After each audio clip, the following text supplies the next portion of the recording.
Yeah, Stella, baby. Finna get right. Here we go.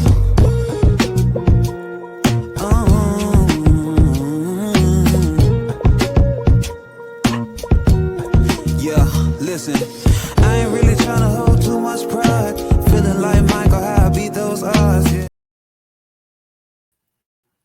Welcome to Unapologetically Divorced, where we are talking about releasing everything in your life that it is time for you to let go. So, no, we're not just talking about relationships here. We're talking about every aspect in your life that you have realized that, you know what, it is time for me to let go so I can be free. And today we have an amazing guest that is joining us today. And her name is Miss Noreen. Hi, Miss Noreen. How are you?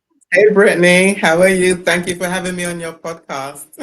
Great. I'm so excited. I'm so glad to have you. You are so welcome. And I just appreciate you. You have an amazing personality, amazing spirit. And I'm so excited to Aw. be here getting to interview you. So super, super amazing. Tell our listeners about yourself. Like, who is Noreen? Okay, who is Noreen? And first of all, my name is Noreen N. Henry, and I love to use my middle initial because it differentiates me. But Noreen. So about me, what can I say? Where do I start? Well, first, originally I'm from London, England, and I came here at the tender age of 17. And I turned 18 that year. And so I worked, I had children, and my field was executive assistant. Back then it was called secretary. And then over the years, like with everybody else, we go through the different trials and tribulations. And then with me, started to learn the tips and tools to overcoming my circumstances to victory. And then ended up being a coach, author, speaker, and developing victorious living culture to help many others to do the same. I love that. I love that. And so tell us, is that like the name of your business? Tell us a little bit about yourself and your business from that aspect of what you're doing. So with that is the name of the business. Victorious Living Culture is the name of the business, and it consists of coaching, books, online academy, and whatever I'm led to do. Actually, that's what it is. Whatever I'm led to do, because I didn't come up with this on my own. This was what I was led to do. So I'm just Yes, I following the love leading that. of God. Yeah, and that's the key. And so, with that, following God's leadership and his abilities, do you feel like you are now fulfilling living out your purpose? Yep, I do. I do. And it's funny because I was doing this for years, right? I was always talking to people for years before it became a thing, right? Before it became a thing for me. And so when I speak to people and then give them advice, um, and then see the results of it, it made me feel good because like even when I was working on the job, people would come to me. They would come to me and I would go to their office and we would sit and talk. And that felt so good to me more than the actual work I was doing. That's so funny because I did a lot of work in the schools and, I taught math and then I became a school counselor. And that's what paved the road for me to become a licensed counselor and mental health therapist. And, it was sad to say, but as a school counselor, I wasn't able to actually counsel students. And that's because they Oh, had us wow. doing so many other things from admin work to doing the paperwork to dealing with parents to you name it. And I'm like, that's what I went to school for, to be able to actually Right. counsel students. And whenever someone would come in with an issue, you'd be like so glad to help them because you're like, this is what I've been wanting to do. This is what I signed up for Right, to begin with. exactly. Well, but what It are just some feels words good. of wisdom that you would give someone who is trying to figure out, like, how do they even know to fulfill their purpose? Because, like I tell people, you don't always know what it is. Like, Right, I do a lot of work with a lot of high schoolers, and a lot of times their parents are telling them like, you have to know what you're doing and what's the next move. But the reality of it is, a lot of times we don't know, and life's right. journey takes us to where we figure out our purpose. But what advice would you give someone who's really trying to figure out, like, how do I even begin to know what my purpose is? Well, it's based on what you enjoy doing and what feels good to you. Because a lot of times we don't know, right, what we're doing. I can say when I was a child, I wanted to work with children, but I wasn't allowed to. My parents wouldn't let me, so I was actually forced to do. They wouldn't. They had. I was actually forced to do secretary, right? And so I did that, but it wasn't fulfilling for Mhm. me. It wasn't. I did my job well and everything. So it wasn't until years later, because for me it was just a job. But so it was years later I realized that it wasn't fulfilling for me, and it's because it was chosen for me. And I did so many different things. Mm. I have so many different courses that I've done.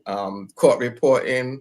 I went college for computer science. I did so many different things, but that was why, because that was chosen for me, and it wasn't what I wanted to do. So I did all these different things in between until got led to now doing Victoria's Living Culture. And that now is fulfilling for me, because to see people get help and to see the change, it is really fulfilling to see that. It makes you feel good to know that you're being used by God, right? Because like I said, it wasn't me. This wasn't something I chose. It was chosen for me by God. I love that. And So that's so what it let's talk is. about, So it's really what you enjoy doing. yeah. So tell us, why did your parents tell you that you had to pick secretary and wouldn't let you work with children? I believe it's because my parents are originally from Jamaica and then they went to England. That's why I ended up being born there. And so they were factory workers. And so for me, Mm, it was they didn't want their children doing factory work. So being a secretary was a step up from that.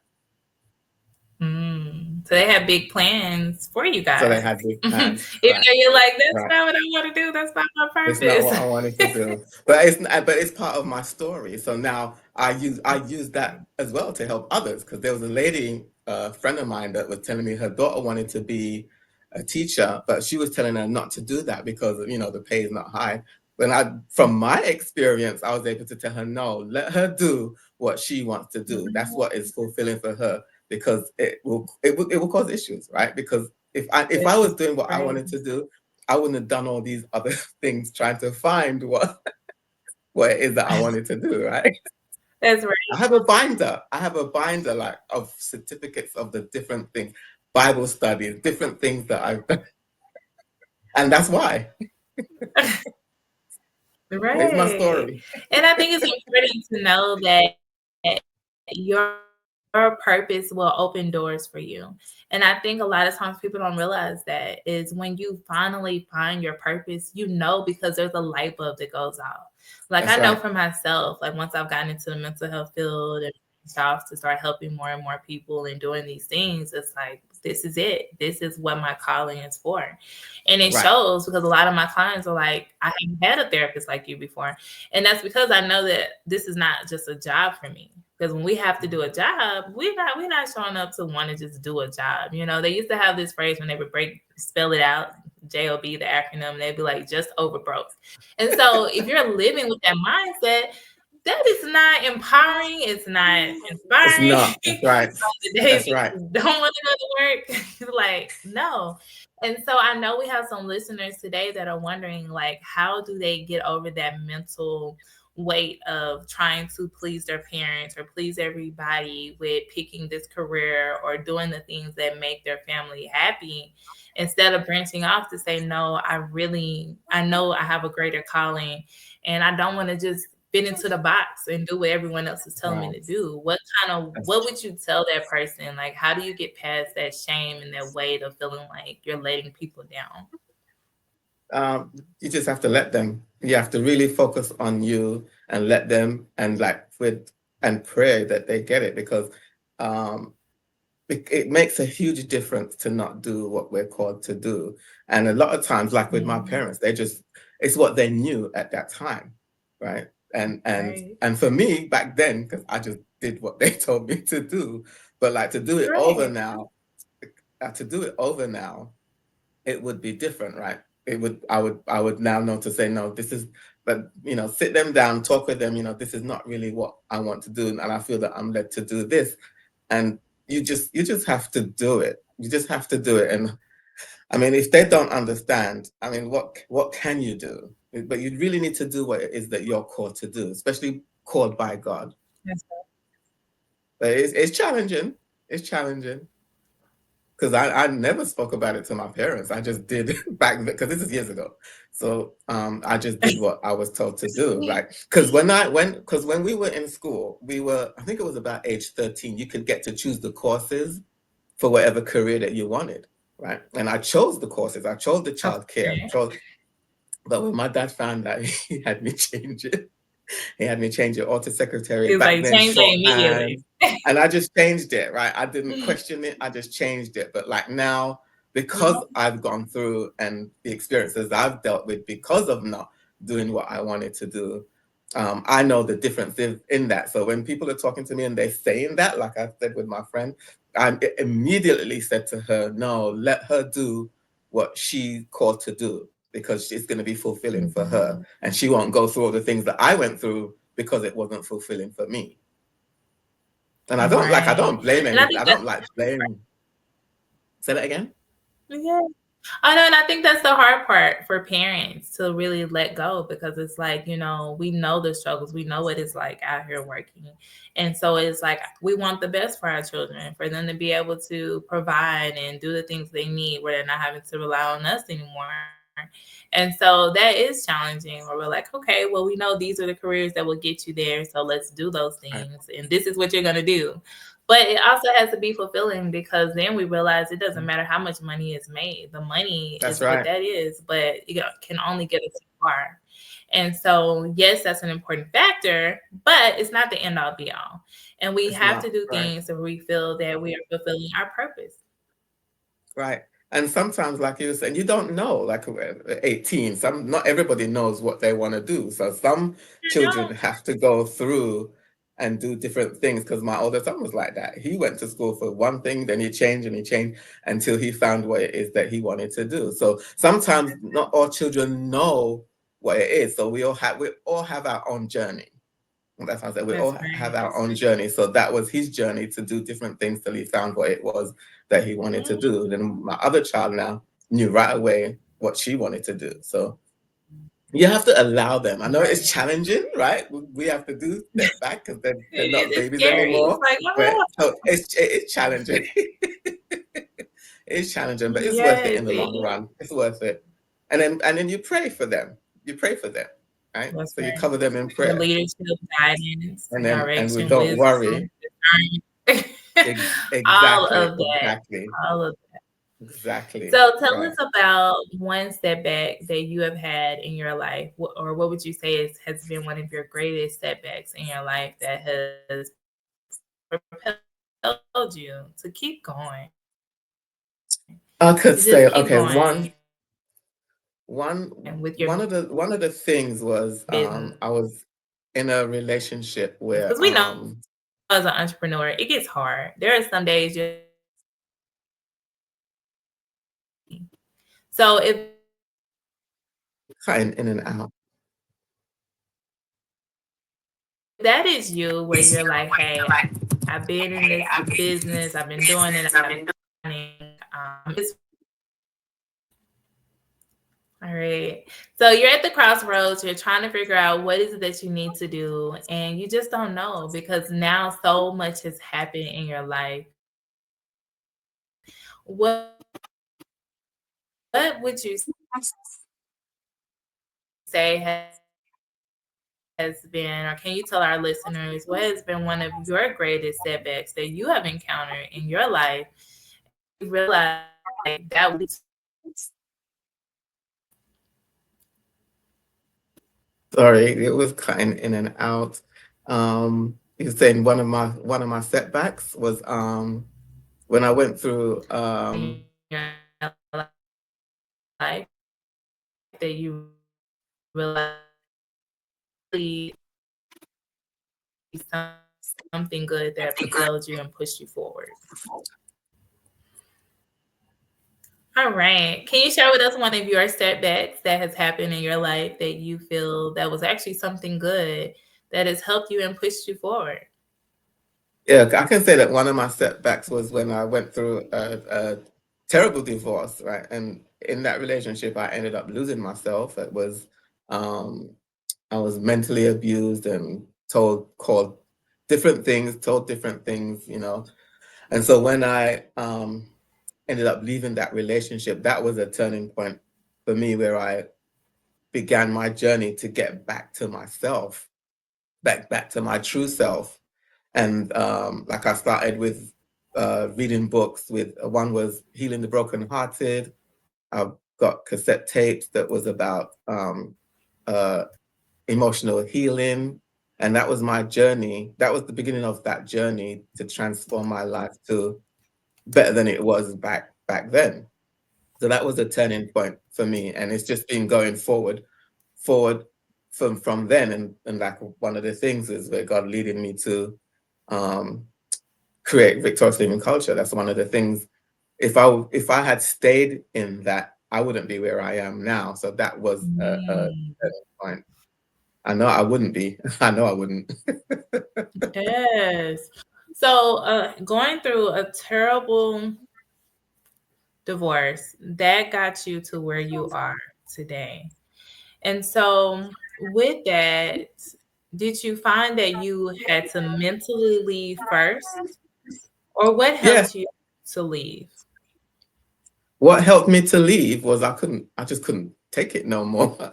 Because I was in bondage, and it goes back to that saying where you're going around the same mountain and expecting different results without doing anything different. So that's the cycle that I was in, and it was the last straw for me was well, I couldn't do it anymore. It was the adultery. I couldn't do it no more. I couldn't do that no more. And so then it was after that, and it was such a confusing time, right? Because looking at the Bible, what the Bible says, right, and you know how God hates divorce, so it was quite a challenging time. But so with that, I had to work on my mental self because I had lost myself. I wasn't my true self anymore, being stuck in that relationship, thinking that I was doing the right thing by staying in Right. that. And no, but it's part of my experience and part of my journey. So now with all the things that I've gone through with that, now it's turned around to help others, right? As the That's right. saying goes, the mess becomes your message. Right? That's right. That's right. And the So I reality had of to. it is people want to hear from people who've gone through things. People want to hear from people because my thing is, and especially with a divorce, that's something that if you haven't been through that, mm-mm. because you don't know the everything, the emotions. It's an uphill battle every day. It's something, and especially if you have children by them, there Mhm. is so much that you go through, and it's so much you go through before you even make that decision. And so that's why I was like, did you make it mentally first? Because so many times I hear people, they're like, I'm ready to go, but they're not Mhm. ready mentally. And what I've Right. learned is in working with so many different clients, it all starts mentally. It all starts Mhm. there. And once you're gone mentally, you're gone. That's it. Exactly, because even that's a process, right? Because you like for me, I thought I was doing the right thing, right? Trying to keep the family together, but I was not happy because of the things that were going on, right? And Mm, so you do eventually check out. And I guess it was at that point with the adultery was the last straw when I couldn't do it no more.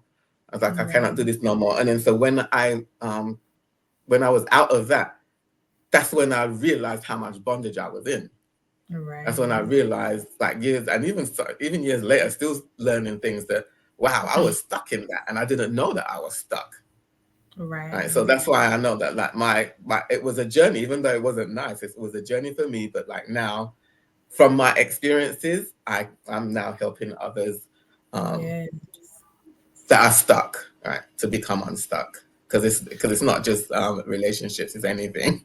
That's right. And we don't realize it because I think relationships is what gets masked underneath that umbrella. But the reality of it Right. is there's so many Right. other things that we have to be willing to work on. And Yeah. what you just described, so many women are stuck there because they feel like they have to do all these things and you're trying to be available for your children, but you're broken. You're shattered in Yeah. pieces. Yeah. Yep. Yep. Yep. And So we you're broken and shattered trying to do the right. right thing, trying to do these things. So No. it's challenging. Right. And that's why I tell people all the time is marriage can work, but you have to have the right foundation. You guys both have to be seeking God. And God Mhm. has to be the root, the center of it all. Because if he's not, it's not It's gonna work. And that's not gonna anything. work. Right. A marriage, a friendship, anything. If God is not centered, it's not gonna work. It's not in alignment. And so I hear that so many times where women was like, I try to do everything. And I've been there too. I was like, I'm doing all the things and I'm trying to, do it right by God's word. But it was just like at some point you are going to reach your breaking point. And so Right. then that's when we start studying God's word even more, realizing That's that right. That's right. Jesus led by example. He didn't allow people to take advantage of him, and you just keep giving, giving, and giving. You don't do that. Like you don't keep Right. allowing people to walk all over you. At some point, we have to stand up and say, "No, you're not going to keep treating me like this. You're not going to keep Right. talking to me like this. Right. You're not going to Right. keep doing Right. whatever you want to do." And Right. think it's And okay. it right. Because it goes back to perishing for lack of knowledge, right? Right.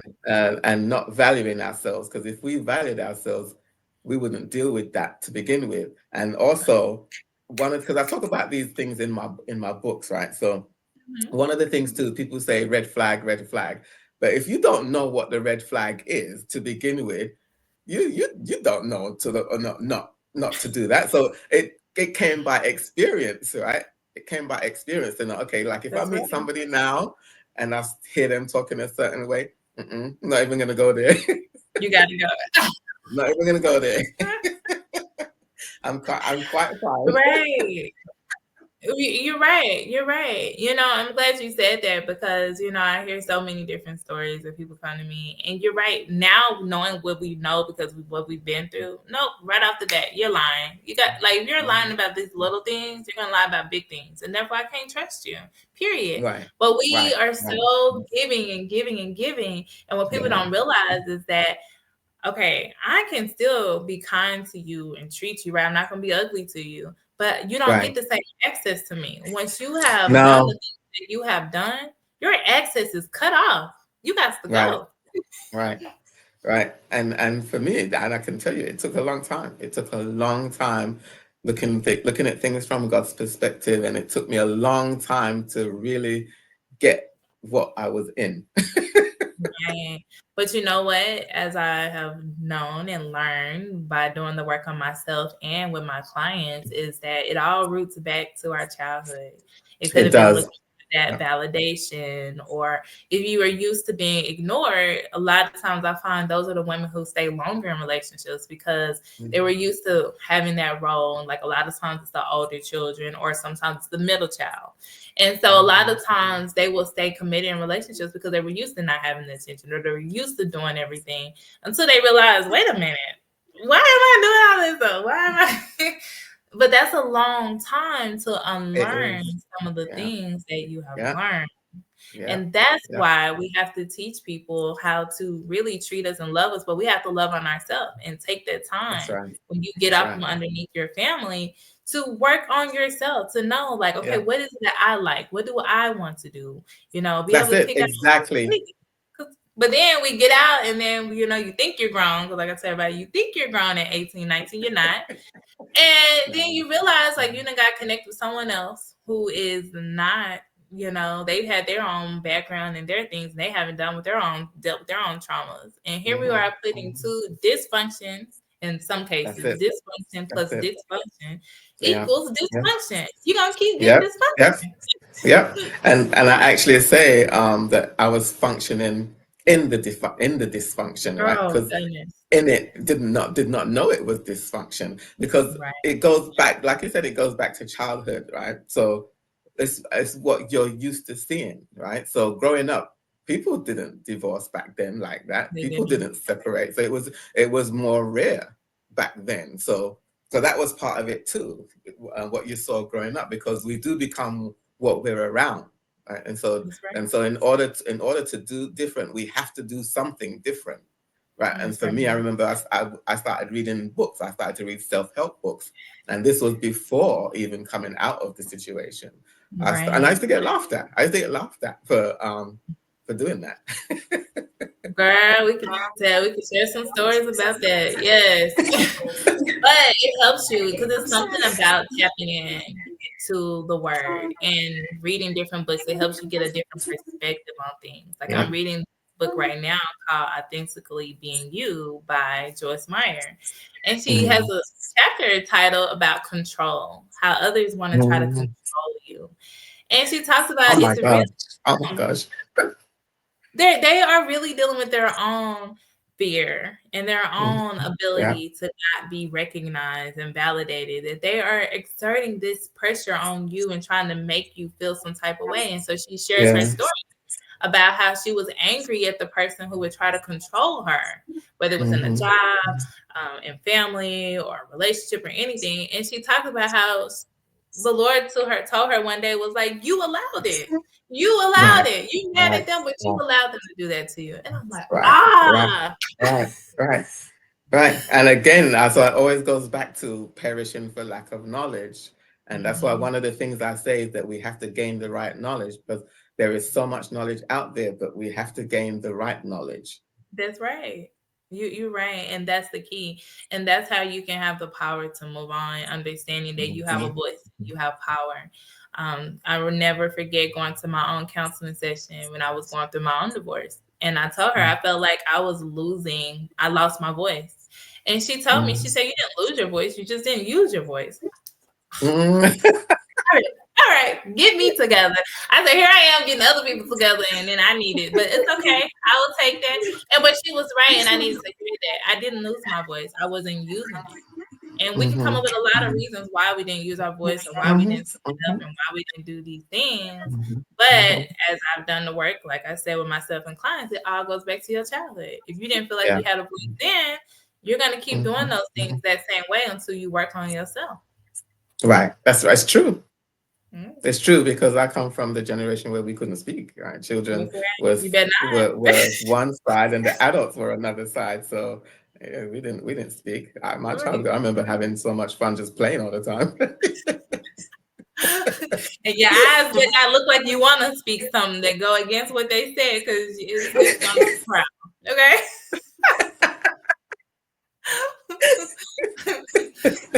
So that's why there's so much to unpack, and Right.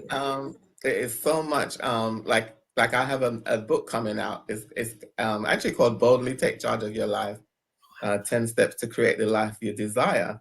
And that's another lead in. I was led to do that, right? Because back then I wasn't taking charge of my life the way I do now, because I didn't know how to. Right. Didn't know how to. So So we have to gain the right knowledge, and we have to be open to it. We have to first be aware something is wrong, and right. then we can take the steps to do something about it. If not, we're going to stay stuck going Mhm. around the same mountain It's a repetitive cycle. and for years. Yes, yes. And so I'm that's laughing, why but we it's have not to fun. It's break the not funny. chain. I'm laughing, but it's not funny. It's not, but you know what? Now that's how we know we're on the other side, right? Because now we can look back Right, on it and laugh at it, because you're just like, right, wow, like I allowed right, all of that. Like, and right. I mean, that's the beauty of being real about it, because when you start to look back at everything, you're like, what was wrong with me? Why did I allow that? But it's okay, because we were at a Mhm. different space then. We only knew what we knew then. But when you start to Exactly. see yourself differently, then you start saying, I'm not going to put up with that. I'm not going to allow That's you to right. talk to me like this. I'm not. Mhm. And people who are used to taking advantage, they're going to have a problem with that. Right, right. That's when they turn on you. Right. They get mad about that. Yeah. I can't use her no more. Right. Exactly. She's Exactly. not listening. Right. And you're like, I am. You not listening to me. You're right. Dag. Right, exactly. And that's the beauty, right? And so for someone who's listening today that says, you know what, I really need to connect with Noreen and Henry, how can they reach out to you, and what would that even look like for them to work with you? Okay, first of all, to reach out to me, like what is on the screen, victoriouslivingforyou.com, and you'll get a free ebook. And the ebook is it's a foundational tool, talking about victorious living culture, talking about the awareness, talking about our thoughts and words, and because that's another thing that is extremely important. And so, with working with me, first we're going to strategize to see what is going on, right? And we get the awareness of what is going on, and then we will take steps to give tools to move on and to change it. Yes, I love that. I love that. So So what and would it's a that look? process. It's a process. Okay, okay. So what if someone's It's a- wondering, is that like a week by week thing? Is this like yeah. a So coaching program? What is yes, so I have different programs because so I actually have an online academy. So if anybody wants to learn on their own, that's my startyourvictoriouslife.com academy. So it's Mhm. got some courses in there, and then there's one-on-one. So I have a 7 session coaching program, and that's going to start in April. So I'm only doing that twice a year, and then one-on-one. So there's different ways, and my books. So there's different ways to start working with me, but Yes, one and I on love one, and that. then we sit down, they fill in the input form, and then we take it from there. Okay. I love that, especially being that you have been through this and you can really help people because you know what that's like to feel powerless and to exert and gain your power back. And there's a way to do Yes, it where now people aren't like, oh my gosh, what's wrong with her or him, right? Because it's like, but it's a way to do it and to do it the right way where you feel at peace and you don't feel like you're outside of your comfort zone and you know that's yourself. it. So, That's it. And then we don't beat up ourselves either because we've been doing things for years. So now to it's unlearning and relearning. And that's one of the things I talk about in my book. We're unlearning and relearning because we didn't know. I'm that's always right. gonna go back to perishing for lack of knowledge. Oh, that's right. That's what it comes down to. So, one more time for our listeners, where can they get a copy of your book and how can they connect with you? Okay, they can get a copy of my book by going to my website is noreennhenry.com. So that's it's on pre-sale in there. And then to connect with me, victoriouslivingforyou.com. And then that's when you get a free ebook, and then we can start the conversation from there. Okay, I love it. I love it. But as we prepare to come to a close, what is a favorite scripture or quote that you would want to leave our listeners with today? Oh, I have to choose one. Okay. You can tell My us more. One of my favorite scriptures is Matthew 6:33, right, where we seek first the kingdom of God. So when Yeah. we seek God first, we seek God, and then we listen for the inner Him speaking to us, and then we proceed, right? So and to me that makes life easier because you don't have to think for yourself. You just go to God, and then God will guide you, right? And then That's other words that I say is there's always hope. Right? There is always hope no matter what. And we have to do something different. Because if we don't do anything different and boldly take charge of our lives, we're going to mhm. stay in the same cycle and remain stuck. And we don't have to be. We can create the life we desire. And we have to be the ones individually to do that. That's right. And I love that because that allows us to realize that we have a choice to break the cycle. Mhm. Yeah, And it starts with us. No one can tell us to break the cycle. We have to make up in our mind and say, where I am today, I no longer desire to be. that's it. Then we can go get the help. And that's where Mhm. you come in. That's where I come in. I can just, it's funny because when people are talking to me in conversation, I'll just go, I can help you. That's right, because you've experienced it, you've been through that. Mhm. So I love it. I love it. Well, as we get ready to close again, I'm so grateful to have you here as an amazing guest on our show today, Unapologetically Divorced, where our listeners today can find us on all platforms from Spotify to Apple, iHeart, you name it. But we want to make sure that we leave you guys with some words of encouragement. So, Miss Noreen, what words would you leave as we close to just inspire people to keep going when it gets hard, to just keep going? Yes, and in life it will, because there's always ups and downs, right? It's a given in life, but like I said, there is always hope, and always hope, always look to the future, because we can change and we can have the life that we desire. We can. Yes. Well, thank you so much, Miss Noreen, for being an amazing guest, and we will see you again sometime soon. Thank you for having me. It's been a pleasure. You're welcome. Bye. Yeah, Stella, baby. Finna get right. Here we go.